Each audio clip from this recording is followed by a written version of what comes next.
हम लोग जाते हैं पंडित जी के पास, पूछते हैं कि भी पंडित जी शादी कब होगी हमारी। प्लैनेट्स की बात करें, जुपिटर और वीनस, जब ये सब मिलते हैं ना तब आपकी शादी होती है।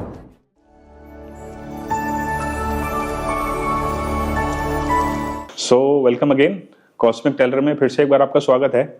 और जैसा कि आपने डिस्क्रिप्शन में पढ़ लिया होगा कि आज की जो हमारी चर्चा है वो रहेगी कि आप कैसे अपने बर्थ चार्ट के अंदर ये देख सकते हो कि आपकी मैरिज कब होगी।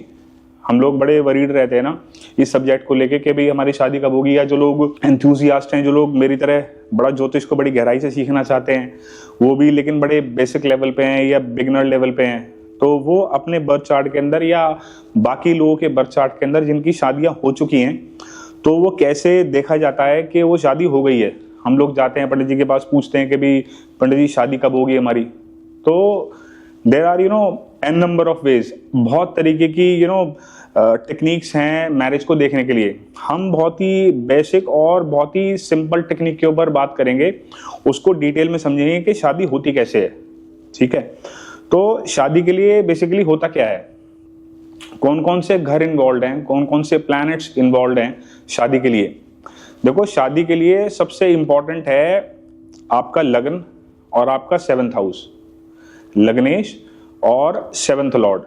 अगर हम प्लैनेट्स की बात करें तो उसमें प्लैनेट है जुपिटर और उसमें है फिर वीनस। जब ये सब मिलते हैं ना तब आपकी शादी होती है। बिफोर हम उससे पहले आगे बढ़ें कि शादी कैसे देखते हैं, तो सबसे जरूरी बात इस पूरे घटनाक्रम के अंदर ये है कि आपकी ना योग भी होना चाहिए शादी के।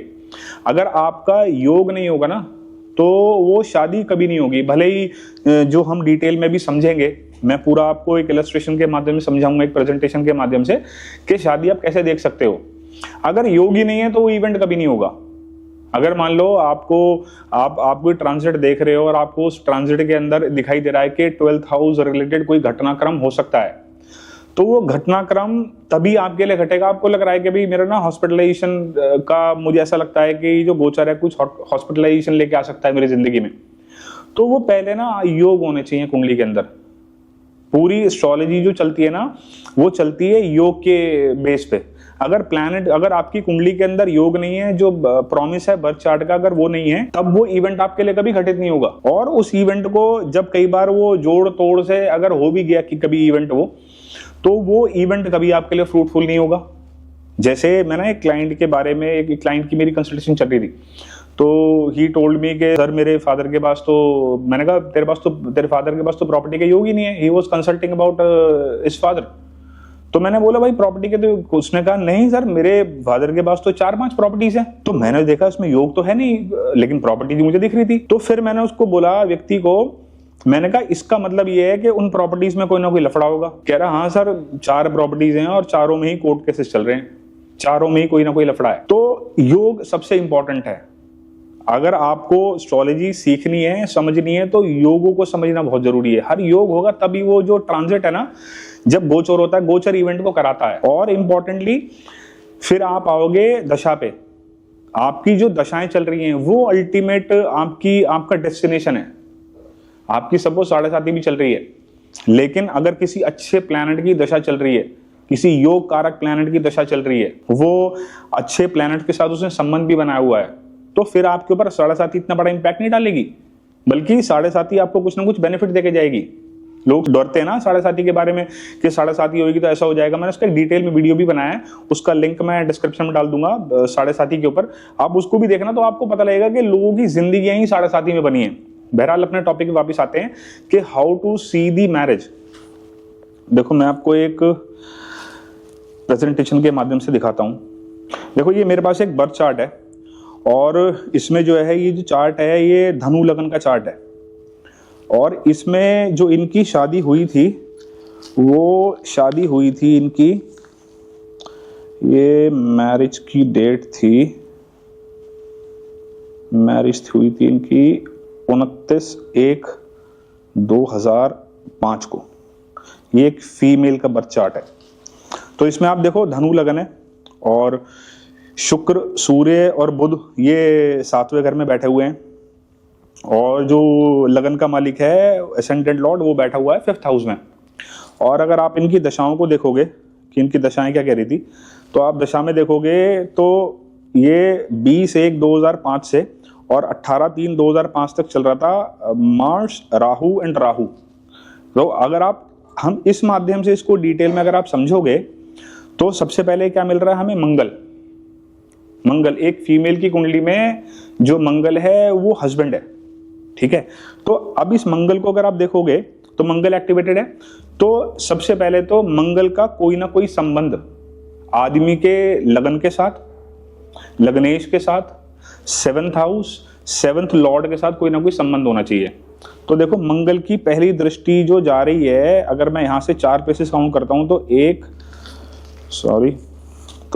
1 2 3 4, यहाँ पे 7th हाउस पे इसका 11th हाउस पे इसका 4th एस्पेक्ट जा रहा है। तो यहाँ पे इसने ये तुला राशि से अपना संबंध बनाया, और इस तुला राशि का जो मालिक है शुक्र, वो बैठा है 7th हाउस में। तो यहाँ पे इसने कनेक्शन बनाया, मतलब 7th हाउस की एक्टिवेशन लगातार चल रही थी। और इनफैक्ट क्योंकि ये वीनस कहाँ बैठा है, वीनस 7th हाउस में बैठा है, तो और ये बुध भी यहाँ पे बैठा है, और यहाँ पे सूर्य भी यहाँ पे बैठा है। तो 3 प्लैनेट्स की यहाँ पे कंजंक्शन है, ओके। एंड अगर आप थोड़ा सा नाड़ी वाले सूत्र भी इसमें थोड़ा ऐड करोगे, तो जुपिटर का भी जो लगन लॉर्ड है, इसका भी जो है वो संबंध है 311 का। 311 की रिलेशनशिप है इसके साथ वीनस की। तो दशाओं ने पहले प्रॉमिस कर दिया, और इनकी जो मैरिज डेट थी वो थी 29/1/2005। अब ये जो अगली स्लाइड है, ये है उस टाइम का ट्रांजिट, और जो मैं ये ट्रांजिट ले रहा हूं मैं लगन के हिसाब से। मैंने जो ट्रांजिट लिया है ये मैंने वो चंद्र कुंडली से नहीं लिया है। आप चाहो तो उसको चंद्र कुंडली से भी लगा सकते हो, मैंने इसको लगन कुंडली से लगाया है, ठीक है। तो अगर आप ट्रांजिट में देखो तो यहां पे क्या है इस ट्रांजिट में, तो जो पहला 2.5 साल रहता है ना, काल के दाता जो शनि है, वो पहला 2.5 साल वो माहौल बनाएंगे जब आपके घर पे रिश्ता आना शुरू होगा, जब आपकी रिश्तों की बात चलनी शुरू होगी। तो अगर आप शनि की स्थिति देखोगे ट्रांजिट में, तो शनि जो है ऑलरेडी 7th हाउस में प्रेजेंट है। तो इसने उस दौरान जो है, और 28 डिग्री पे है, लगभग ये अपनी यात्रा भी पूरी करने वाला है। तो इसने यहाँ पे लगातार एक माहौल बना के रखा, और यहां से ये बैठ के ना इसके लगन को भी टच कर रहा है। एनर्जी का ना लगन तक जाना बहुत जरूरी होता है। जब तक एनर्जी व्यक्ति को टच नहीं करती तब तक इवेंट बहुत मुश्किल से होते हैं, बहुत रेयर केसेस में इवेंट मिलेंगे। तो लगन की इन्वॉल्वमेंट हर किसी न किसी केस के अंदर आपको जरूर मिलेगी। तो पहला वो 2.5 साल रहेगा जब शनि जो है वो किसी भी तरीके से 7th हाउस से संबंध बनाएगा, 7th लॉर्ड से संबंध बनाएगा, लगन से संबंध बनाएगा, लग्नेश से संबंध बनाएगा, मतलब लगन के मालिक एसेंडेंट लॉर्ड से संबंध बनाएगा। वो 2.5 साल रहेगा आपकी शादी के लिए। उसके बाद अगर हम इस इवेंट को और नैरो डाउन करेंगे, इस इवेंट को आप और नैरो डाउन करोगे, तो यहां पे फिर आपको देखना पड़ेगा जुपिटर। मतलब पहले 2.5 साल तो पता लगे कि भैया पहले 2.5 साल चर्चाएं चली, फिर उस और नैरो डाउन करके आएंगे तो वो अगला जुपिटर का जो साल होगा, उस जुपिटर के साल में वो साल में माहौल बनेगा आपका कि इस साल में आपकी शादी हो जाएगी।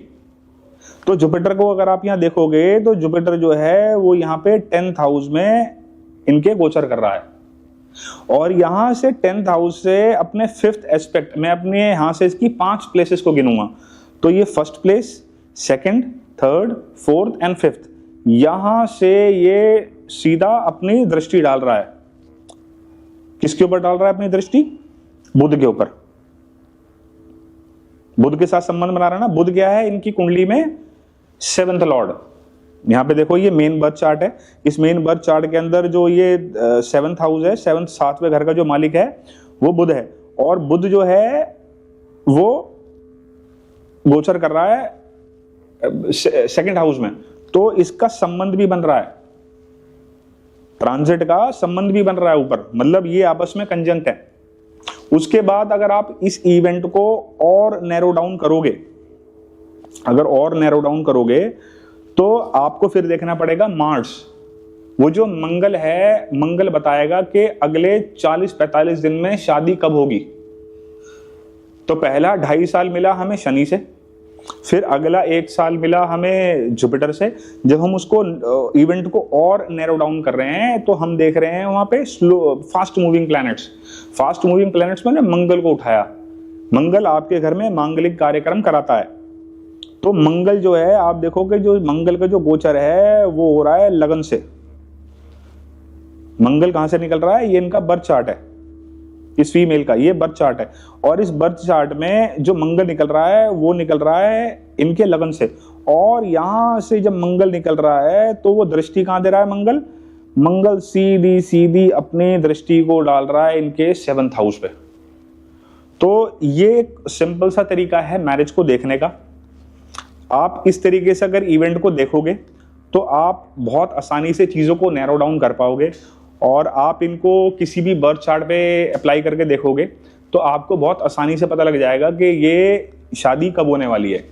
जो प्रीवियस बीत गया है ना, अब उनके बर्थ चार्ट इकट्ठे करो और उस पर टेक्निक अप्लाई करो, तो आपको ना लगभग ये 90% काम करता हुआ मिल जाएगा। 100% में क्यों नहीं कह रहा, क्योंकि ना एक लेयर और आती है, वो है नक्षत्रों की बड़ी प्रोमिनेंट लेयर है। नक्षत्र के डिस्पोजिटर कहाँ गए हैं, नक्षत्र लॉर्ड कहाँ पे प्लेस्ड है, किस तरीके से वो इन प्लैनेट्स के साथ अपना संबंध बना रहा है, 7th हाउस के साथ, 7th लॉर्ड के साथ, लगन के साथ, लग्नेश के साथ, है ना। और इसी दौरान इस इवेंट में इनके साथ देखोगे कि इनको बेबी भी हुआ। तो क्योंकि आप देखो कि जुपिटर की भी एक्टिवेशन हुई बीच में इस दौरान, जो मैंने आपको पीछे भी दशाएं दिखाई थी, उनकी दशाएं चल रही थी। तो बहुत सिंपल और बहुत इजी मेथड है, काम करेगा, और आप इसको ट्राई करो। आई होप कि जो मैंने आपको मैसेज दिया है ये बहुत आसानी से आपको समझ में आ जाएगा। आपको नहीं समझ में आ रहा तो आप इस वीडियो को दोबारा से वापस रिवाइंड प्ले करके देखो। एक बार प्रैक्टिस करोगे ना तो आप बहुत इजीली पकड़ जाओगे। प्रैक्टिस की गेम है सारी, आप पेशेंस के साथ प्रैक्टिस करो, मल्टीपल चार्ट्स पे अप्लाई करो। हो सकता है कि आप मेरे अलावा भी इसमें कुछ और नई टेक्निक ढूंढ लाओ कि नहीं सर ये अगर ये होता है तो ये भी हो सकता है। तो आई होप कि ये मेरा वीडियो आपको पसंद आएगा, और जो लोग भी एस्ट्रोलॉजी सीखने में इंटरेस्टेड हैं आप इस वीडियो को उन लोगों को फॉरवर्ड कर सकते हो। तो मिलते हैं जल्दी नए टॉपिक के साथ। Till then, thank you.